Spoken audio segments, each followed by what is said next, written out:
नाशिक हादरलं, तरुणीवर अमानुष अत्याचार, व्हिडिओ व्हायरल।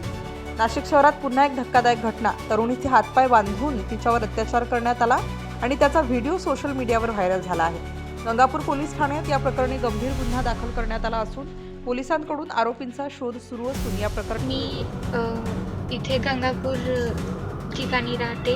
माझ्या लहानपणीचा मित्र, म्हणजे मित्र नाही सांगता येणार, अशीच एक लहानपणापासून ओळख होती, पहिली ते 10वीपर्यंत। तर त्यांनी म्हणजे 10वी झाली त्यानंतर आमचं काही बोलणं वगैरे कधी झालेलं नाही। नंतर आता रिसेंटली 1-2 महिने झालं आम्ही हाय हॅलो मेसेजवर बोलायचो, जेवली का वगैरे वगैरे। त्यानंतर त्यांनी मला एक दिवशी असंच परवाच्या दिवशी मला सकाळी मेसेज केला की आज तू घरी आहे का? मी बोलले हो घरी आहे। तर तो मला नंतर बोलला की चल आपण बॅकवॉटरला जाऊ। मग मी त्याच्यासोबत सहज ॲज अ फ्रेंड म्हणून बॅकवॉटरला फिरायला गेले।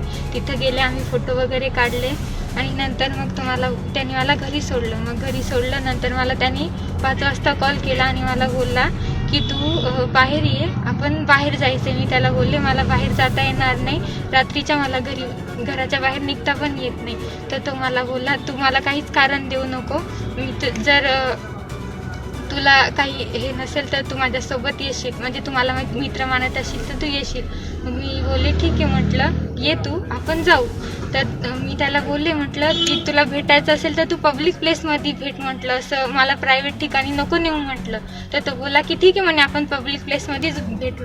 मग तो मला बोलला, त्याने मला कॉल केला 8:30च्या दरम्यान आणि मला बोलला की येताना एक खाली बॅग घेऊन ये।